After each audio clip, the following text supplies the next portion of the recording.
est-ce que tout le monde m'entend bien? Oui, Nina. Oui, on t'entend. Ok, super.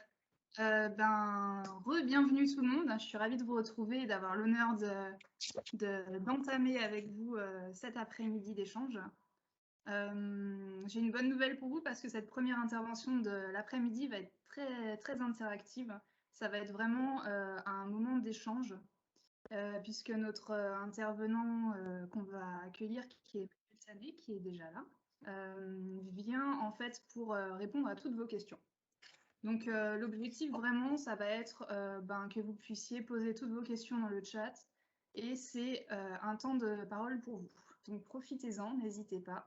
Ne soyez pas timide, je vais de toute façon ouvrir le bal des questions. Et puis voilà, profitez de ce super moment que nous offre Emmanuel.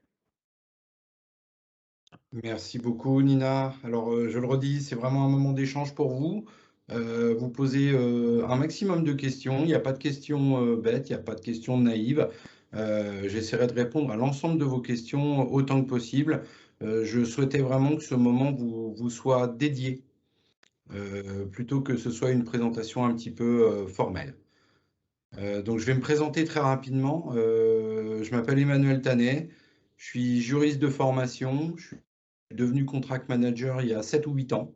Je travaille chez Schneider Electric et je suis le manager je ne vais pas vous passer tous les détails de l'organisation Schneider Electric. On pourrait y passer, je pense, 2 à 3 semaines.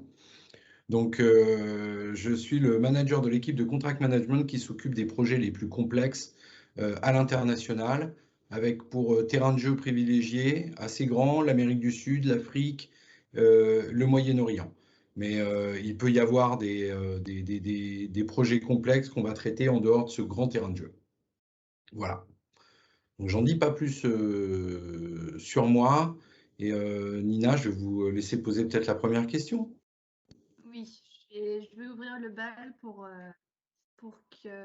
lancer le sujet, pour que tout le monde ose après poser les questions. Donc ma première question, et elle va s'accompagner d'une petite présentation qu'Emmanuel a préparée. Ma première question, c'est quel est le périmètre d'intervention d'un contract manager? Alors, le périmètre d'intervention d'un contract manager, on pourrait dire qu'il y a autant de périmètres d'intervention et de définition qu'il peut y avoir d'entreprises. Donc, je vais vous présenter ce que je connais au sein de mon entreprise. Notre équipe a la chance de pouvoir évoluer tant en début de phase d'offre que jusqu'à la fin de l'exécution. Il y a des sociétés qui vont mettre des contract managers uniquement en phase d'offre, plutôt dans un rôle de risk management, et d'autres sociétés qui vont mettre des contract managers plutôt en cours d'exécution, pareil, pour maximiser les opportunités et gérer les risques. Au sein de mon équipe, et c'est pas partout pareil au sein de la communauté des contract managers chez Schneider Electric, mon équipe est impliquée du début de l'offre jusqu'à la fin de l'exécution. Comme vous pouvez le voir sur ce premier slide, on voit que le contract manager, il a un rôle un petit peu d'interface clé avec des fonctions qu'on dit corporate. Donc, vous allez avoir le département juridique, le département assurance, risque et assurance, la finance, la fiscalité et les douanes, et le risk management. Donc ça, c'est une première type de collaboration qu'on va avoir en interne, c'est faire l'interface avec toutes ces fonctions corporate qui vont être qualifiées, ce qu'on appelle en interne généralement de spécialistes, d'experts ou de subject matter expert. Donc Nina, si on peut aller sur le slide suivant, s'il vous plaît. Alors voilà, c'est bon, j'ai changé. Merci. Que ce soit en phase d'offre ou en phase d'exécution, en avant-vente ou en réalisation, autrement dit, le contract manager, il est également membre d'une équipe projet. Alors, une équipe projet, pour vous, je comprends, vous comprenez plus ou moins. Si vous êtes en alternance, vous avez peut-être déjà des notions de ce qu'est une équipe projet. Chez nous, soit on va être en offre et l'équipe projet va être pilotée par ce qu'on appelle un BM ou un TM, un Business Manager ou Tender Manager. Voilà.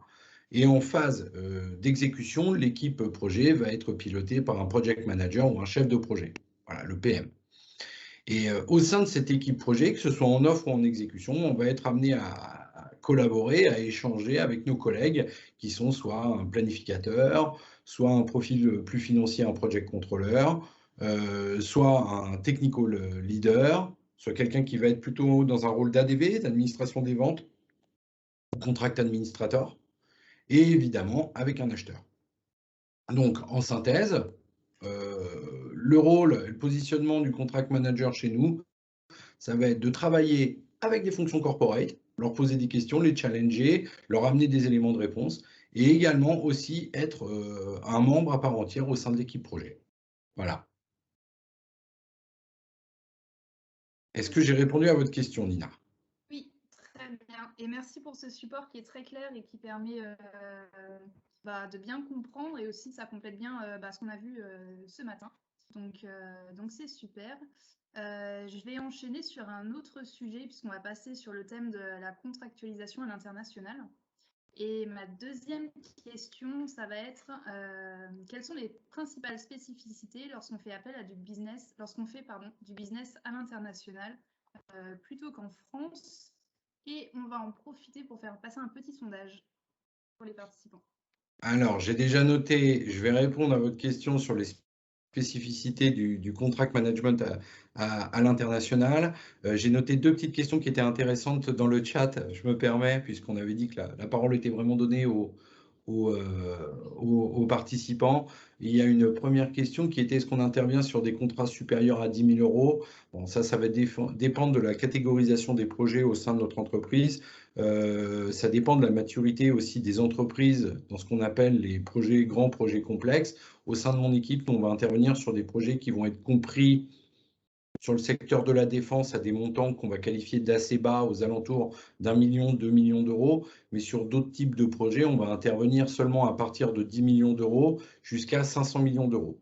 Mais si vous travaillez dans des entreprises de type génie civil ou de grands projets d'infrastructure, on va vite atteindre des milliards d'euros. Donc, ce n'est pas le cas dans notre entreprise, mais on définit toujours des seuils d'intervention.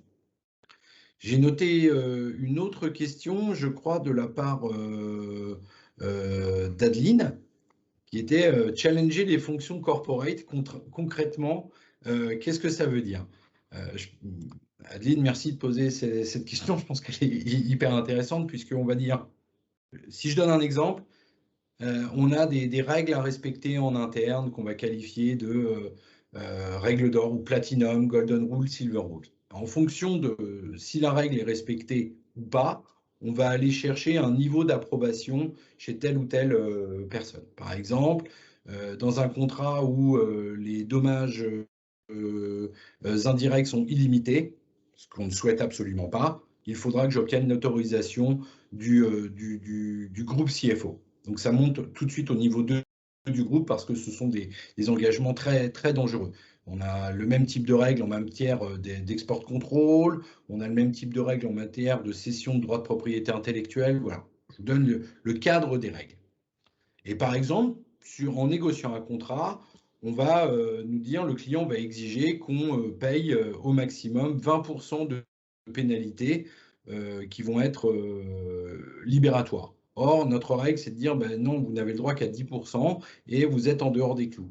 Après, on va essayer de challenger la direction juridique en lui disant, oui, certes, mais en lui démontrant que, en fonction de comment on a splitté notre contrat, comment on applique ces pénalités, est-ce qu'on va l'appliquer qu'à la partie en retard ou à la valeur de la partie en retard ou à la totalité du contrat, on va être amené à dire bah, votre recommandation, elle n'est pas forcément opportune, ou alors on propose plutôt une autre alternative. Ça peut être également sur un schéma fiscal.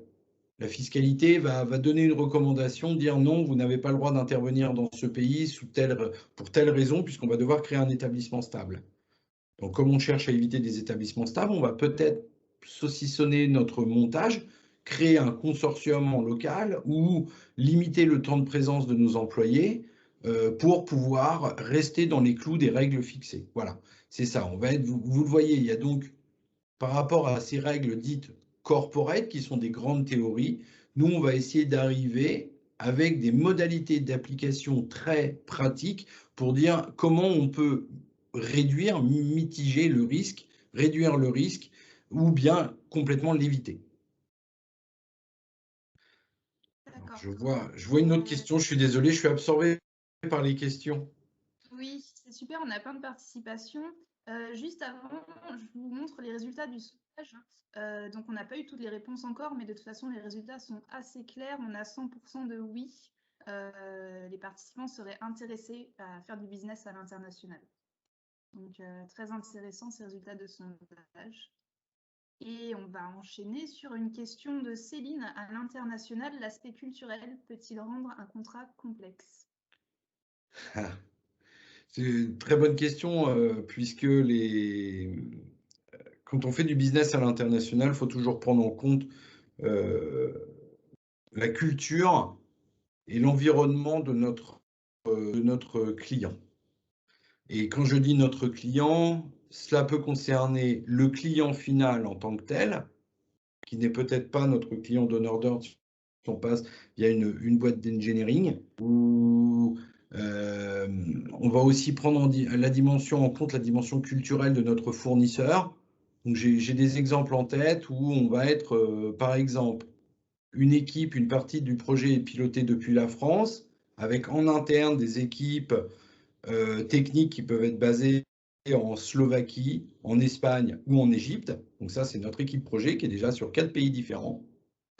Et côté engineering, on va être en face de nous avec des Anglais qui ont une autre façon de travailler, avec un client final qui va être, par exemple, une JV, une joint venture, entre des Américains et, je ne sais pas, des Kazakhs, par exemple.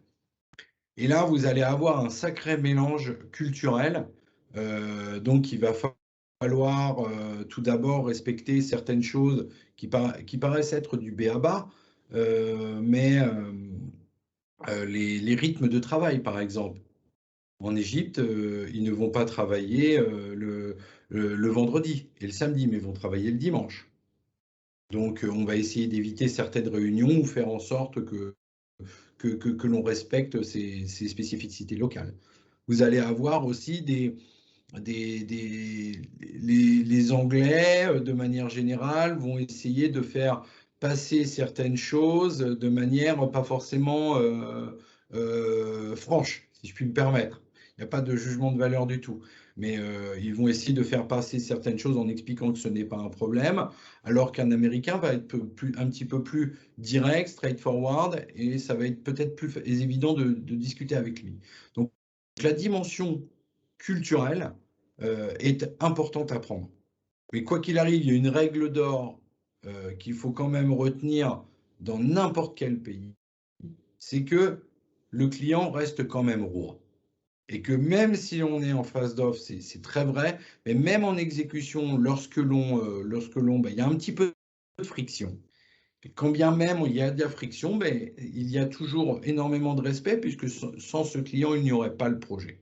Donc certaines fois, les contentieux sont inévitables, mais on essaye quand même toujours d'arriver à un accord acceptable avant d'en arriver à des solutions contentieuses. Même si dans certains cas, il n'y a pas d'autre possibilité que d'aller au contentieux. Ok, super. Merci beaucoup pour les exemples concrets, en tout cas, parce que personnellement, pour l'exemple des Égyptiens et le travail le dimanche, je ne savais pas du tout. Donc, c'est bon à savoir.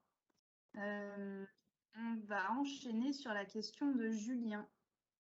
Julien qui demande, pensez-vous que le montant des projets vienne changer le rôle du contract manager? Soit les enjeux sont plus forts, les risques ont des mitigations probablement plus complexes à prioriser, mais le rôle devrait être le même. Le montant en tant que tel n'est pas le seul critère. Après, la deuxième question que j'ai envie de retourner, c'est quels sont les moyens dont dispose le contract management? Puisque si on veut faire de l'intégrisme contract management, il faudrait avoir des contract managers derrière chaque contrat, ce qui est absolument impossible dans un groupe de notre taille. Donc obligatoirement, on va définir des critères, on va classifier les projets selon de multiples critères, dont le prix, l'exposition au risque, le risque technique, les aspects fiscaux, le schéma contractuel. Est-ce qu'on va beaucoup sous-traiter hors du groupe ou pas? Puisque quand on produit 99% du projet, bah, c'est beaucoup plus simple que quand on doit outsourcer 40% du projet. On est à risque sur une partie hors groupe. Donc tout cela mis ensemble va ressortir une catégorisation du projet et en fonction des moyens dont dispose le contract management ou la direction, on va mettre des contract managers. Mais je suis d'accord que le prix n'est pas le seul critère, puisqu'on peut avoir des gros embêtements sur des projets que je qualifie de mon côté plutôt petits, à 2 millions, entre 2 et 5 millions, alors que certains projets sur plusieurs dizaines de millions d'euros sont des projets en fait de fourniture d'équipements un petit peu complexes, mais ne sont pas des projets complexes en tant que tels. Aller faire des services sur site, par exemple, envoyer quelqu'un faire des services sur site pour de l'installation, de la mise en service, c'est parfois beaucoup plus compliqué que de devoir produire des équipements avec un petit peu d'engineering. D'accord, ok, super, Voilà. merci. J'ai vu des questions sur achat et CM. Oui, exactement. C'est la question suivante, c'est la question de Catherine. Alors, comme le dit Aline, c'est une question très vaste, mais très intéressante. Catherine demande à quel moment la fonction achat s'arrête et commence celle du contract manager. Alors, sur la partie achat, je pense que c'est un binôme et j'ai du mal à dire l'un s'arrête et l'autre commence. Ce sont des fonctions complémentaires, que ce soit en phase d'offre ou en phase d'exécution. L'acheteur en phase d'offre va avoir un travail d'identification des fournisseurs, va chercher dans son panel, va qualifier ses fournisseurs et ensuite le contract manager va l'aider à formaliser le contrat ou à faire certaines vérifications de l'ordre du contract management, notamment sur des aspects compliance ou fiscaux ou garantie bancaire, mise en place des instruments bancaires. En exécution, l'acheteur va animer la relation avec son fournisseur et le contract manager sera en support soit pour l'aider sur des aspects spécifiques quand il y a besoin d'interpréter une clause d'un contrat, ou bien lorsque la situation va dériver, qu'il y aura besoin éventuellement de monter un claim ou de formaliser des échanges de manière un petit peu plus écrite en envoyant des notifications. Donc, c'est un binôme où chacun a sa part d'autonomie et je suis d'accord que parfois on peut avoir tendance à se marcher sur les pieds, mais avec les acheteurs avec lesquels j'ai été amené à travailler, je crois que on est bien conscient de où commence le rôle de l'un, où s'arrête celui de l'autre. En tout cas, on y va en binôme. Ça, c'est ma vision du contract management par rapport aux achats. Ouais, effectivement. Et d'ailleurs, on a Julien qui rebondit dessus dans le chat en disant que contract manager et achat, c'est des fonctions très complémentaires et que la synergie entre les deux est très importante. Comme direction juridique et contract management, on a eu tendance à les opposer ou à dire que les uns prenaient le métier de l'autre. Non, ce sont des fonctions complémentaires. Comme aujourd'hui, on ne fait plus la distinction entre un avocat et un juriste. Donc, il faut aller dans ce sens. Ce sont des métiers complémentaires. Ok, c'est noté. Alors, on va passer à une question de Thomas qui s'éloigne un petit peu du sujet des achats. Cette question, c'est quelle gouvernance des clauses dans un contexte international? Donc, c'est bien, on revient sur le thème de l'international. Alors, attendez, je remonte pour être bien sûr de comprendre la question. La gouvernance des clauses. Qu'est-ce que vous entendez par là? Quelle gouvernance des clauses en pour la compliance des contrats? Avez-vous des process pour suivre l'évolution du cadre juridique? Ah, ok. Évidemment, quand on négocie un contrat, on va choisir un droit applicable. De préférence, un droit qui va être qu'on essaye de qualifier de neutre. Donc, l'une des premières choses à tenter d'éviter, c'est de se retrouver, si possible, sous la loi applicable du client, c'est-à-dire où le client se retrouve. Si je négocie un contrat avec, je ne sais pas, une société mexicaine, je vais éviter de me retrouver sous droit mexicain avec un tribunal mexicain. Voilà, bon, pour des raisons, on va dire, plus liées à l'impartialité. En revanche, il est vrai qu'il y a aussi des normes locales auxquelles on ne va pas pouvoir déroger, qui sont des normes d'ordre public et dans lesquelles on va devoir, avec lesquelles on va devoir composer et on va devoir être conforme. Pour ça, soit on a des relais locaux, une direction juridique qui est assez vastement étendue qui va pouvoir nous accompagner, ou bien on va faire appel au service d'un cabinet local. J'ai aucunement la prétention de dire que je connais le droit de tel pays sur le bout des doigts. C'est pas du tout, c'est pas mon métier. En revanche, ce que je dois faire, c'est s'assurer qu'il y ait une veille, que les bonnes personnes soient conscientes des normes qu'ils doivent avoir à respecter. Dans notre entreprise, on a des normes électriques. Donc, les normes électriques, ben, ça doit être bien soit les standards internationaux, soit celles applicables dans le pays en question. D'ailleurs, à ce sujet, ça me rappelle une petite anecdote. C'était dans le cadre d'un projet de ferme éolienne en Bulgarie. L'énergie produite par la ferme éolienne devait être réinjectée sur le réseau de l'utility locale. Et en fin de projet, on s'est aperçu qu'on avait un petit peu, on avait loupé une norme applicable qui nous empêchait, en fait, on avait ce qu'on appelle, on produisait un petit peu d'énergie réactive, donc une énergie perturbante pour le réseau de l'EDF local. Et là, bah, il a fallu composer avec la norme et discuter avec les autorités locales pour démontrer que l'énergie réactive que l'on produisait, qui devait être à zéro selon la norme locale, bah, elle était acceptable et ne perturbait pas le réseau. Donc oui, vous avez raison, il y a toujours cette veille à avoir et on n'est pas à l'abri d'un petit couac. Ok, super. Pour compléter, on a une autre question de Sébastien. Est-il plus profitable dans la durée de s'adapter forcément à la culture du ou des partenaires, ou reste-t-il préférable de rester neutre? Alors dans le rôle d'un contract manager, on devrait plutôt rester neutre. Mais en restant neutre ne veut pas dire rester neutre ne veut pas dire ne pas prendre en compte la culture. Il faut faire preuve d'empathie. Donc on est là, on est sur un petit peu, on va revenir plutôt sur un sujet qui a été abordé cette semaine au sein de la FCM, sur les savoir-être du contract manager. Il faut faire preuve quand même un petit peu d'avoir un bon sens de la communication. Il faut savoir interagir. Donc, il faut être un petit peu médiateur, il faut savoir travailler en équipe, il faut prendre conscience des contraintes. C'est très important d'être conscient des contraintes euh, opérationnelles du client, mais également des contraintes culturelles. Sur des projets en Irak, euh, sur lesquels j'ai été amené à être impliqué, on avait beau avoir raison d'un point de vue opérationnel, ça faisait complètement sens. En revanche, pour notre interlocuteur, ce que on lui demandait le mettait complètement en porte-à-faux par rapport à sa hiérarchie considérant qu'il n'arrivait pas à nous faire marcher au pas.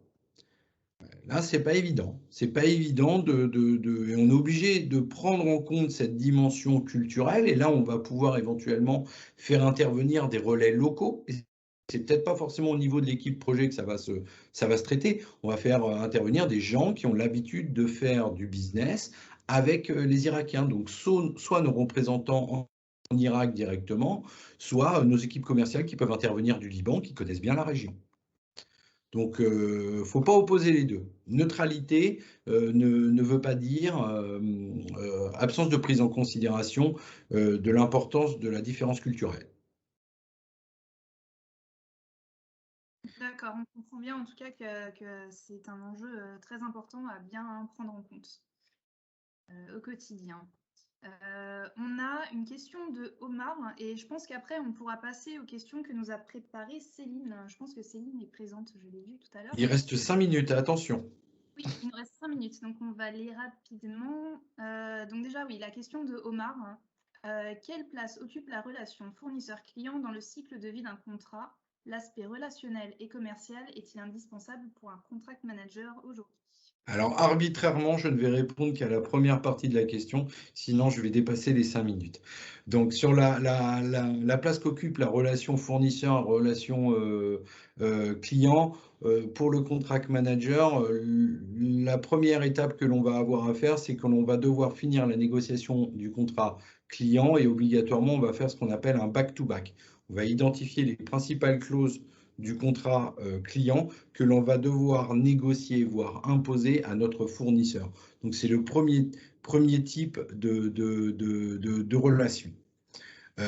Ensuite, lors de la relation en cours d'exécution, il est évident que certaines demandes du client vont nécessiter que l'on fasse des demandes au fournisseur. Peut-être que ce fournisseur va nous dire, ben oui, ça c'est compris dans le prix, ça ce n'est pas compris dans le prix, et lui va nous soumettre un change order.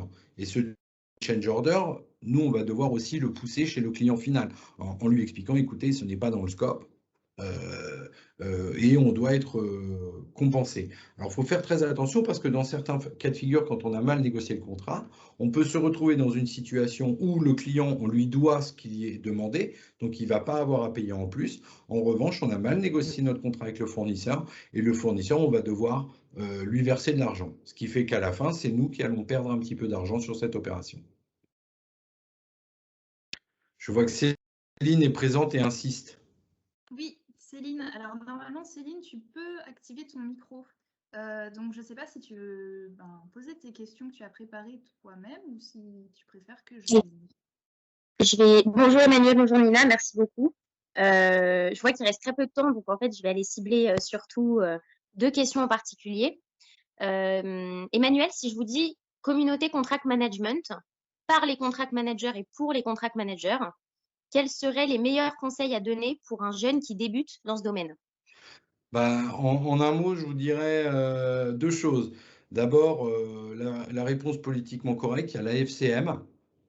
Donc, faut pas hésiter à entrer en contact avec les membres de la FCM qui mettent en place des actions notamment de coaching ou de mentoring, qui relaient des bonnes pratiques. Donc, allez sur le site de la FCM.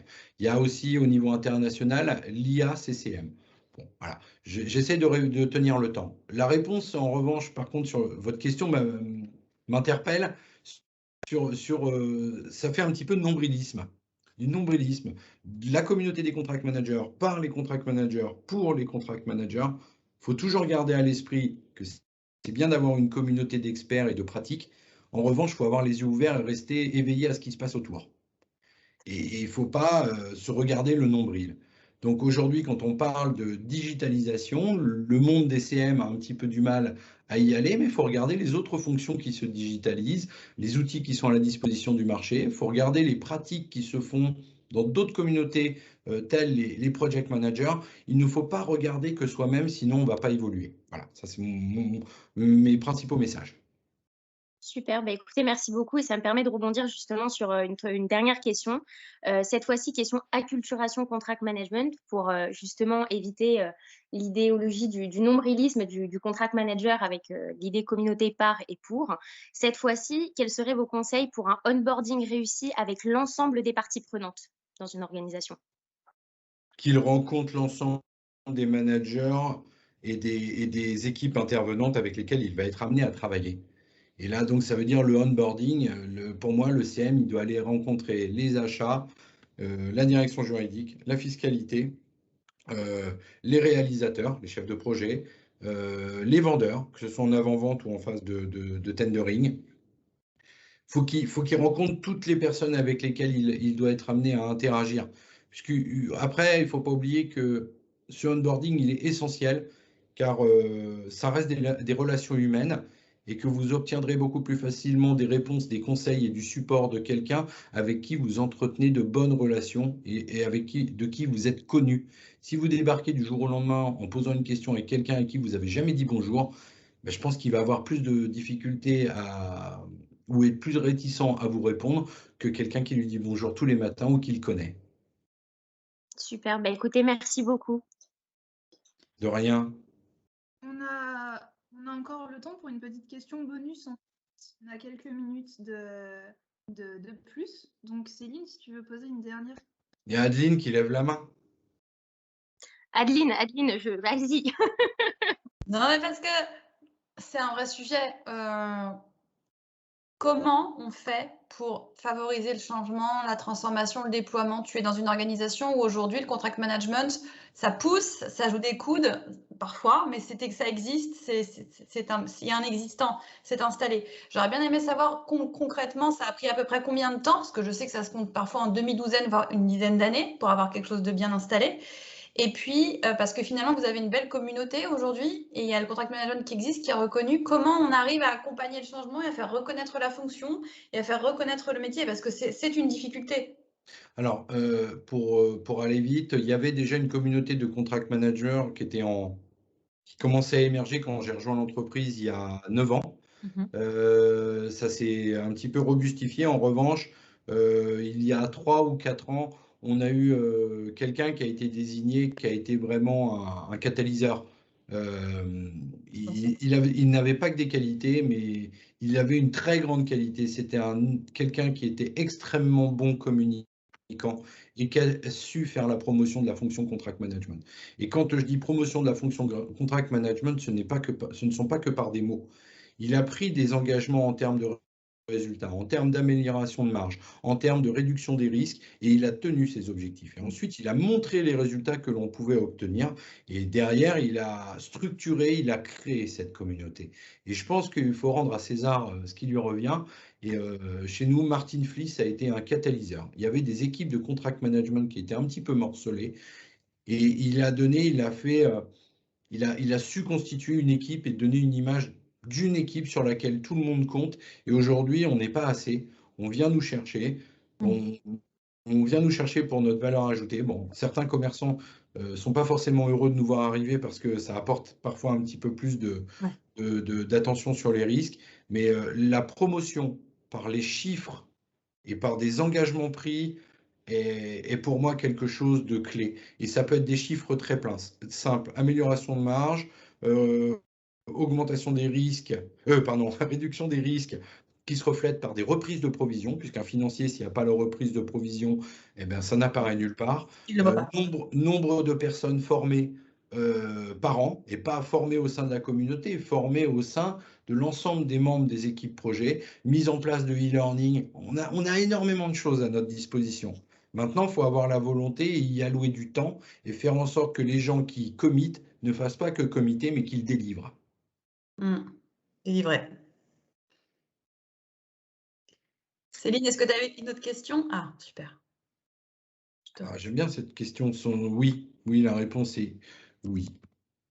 Non, en soi, les deux premières questions étaient surtout essentielles et merci Adeline d'avoir rebondi aussi sur la question du temps à allouer.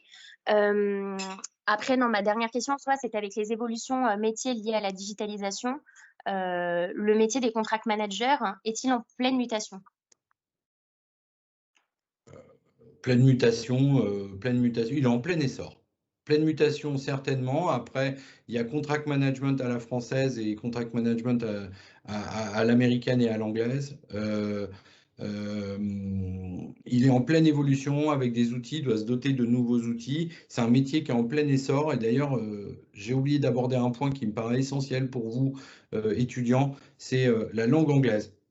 Si le contract management franco-français, désolé, mais je trouve que c'est un peu trop. Le marché est trop restreint. Si vous voulez avoir une belle carrière, avoir des opportunités, travailler dans des grands groupes, avoir des deals intéressants, l'anglais, c'est pas un nice to have, c'est un must. Moi, en entretien, si quelqu'un ne parle pas anglais, l'entretien est fini. Je poursuis l'entretien, je le finis. En revanche, c'est une candidature que je ne retiendrai pas. Donc aujourd'hui, vous avez tous les moyens d'apprendre l'anglais rapidement. Vous pouvez partir une semaine en Angleterre et passer votre semaine dans les pubs qui sont ouverts. Vous allez apprendre l'anglais très vite. Vous pouvez regarder des séries en anglais et vous pouvez vous exercer quand vous voulez. Donc ceux qui sont un petit peu en retard sur l'anglais, moi je suis parti très en retard, j'ai commencé l'anglais à 14 ans. Et j'ai réussi à récupérer une partie du retard. Mon accent, il n'est pas terrible, mais on me comprend, j'ai le vocabulaire et ça suffit. Donc, on ne vous demande pas d'être Shakespeare et d'avoir un accent parfait. Par contre, avoir un blocage à parler anglais, à lire en anglais, ça, c'est Ça, c'est essentiel. Essentiel. Ok, super. Merci Alors, beaucoup. j'ai fait passer en même temps la petite question sur l'anglais, justement. Seriez-vous capable d'assurer votre poste actuel en anglais? Et on a les résultats, 64% dit oui. Donc, on dirait que le niveau d'anglais n'est pas si mal. Donc, c'est bien, c'est une bonne nouvelle. Je ne suis pas d'accord avec votre interprétation du sondage. Je vais être extrêmement virulent. Si vous allez dans un pays nordique, la réponse est de 95%, parce qu'ils regardent la télé en anglais. Et il ne faut pas qu'on reste le parent pauvre de l'Europe en langue anglaise. Il y a les Italiens et les Espagnols avec qui on se tire la bourre. Il faut vraiment qu'on augmente notre niveau d'anglais. Et il faut vraiment en prendre conscience. Aujourd'hui, il y a tellement d'opportunités où on va vous dire, vous vous posez même plus la question de savoir s'il faut le permis de conduire, ou encore parfois. Mais l'anglais, c'est bien plus important pour moi que le permis de conduire, avec le télétravail. Ok, bon, bah, pour les 34% qui ont dit non, c'est le moment de vous mettre au travail. Exactement. Voilà. Bon, du coup, on va conclure sur ça, parce que malheureusement, on a atteint le temps. Mais, un grand merci, Emmanuel, pour votre présence et pour toutes vos explications qui sont super, super claires. Et merci aussi aux participants pour vos questions. C'était un très bon moment d'échange. C'est cher. J'espère que ça vous a plu, un grand plaisir. Et j'ai cru comprendre que Céline avait également un mémoire sur le contract management. Donc, si elle veut me poser quelques questions, pas trop compliquées, ce sera avec plaisir que je l'aiderai dans ce mémoire. Merci beaucoup, c'est très gentil. Merci. Gentil. Je vous souhaite une bonne continuation de journée. À bientôt et bravo pour l'organisation. Merci beaucoup. À Bonne bientôt. fin de journée. Merci beaucoup. Au revoir.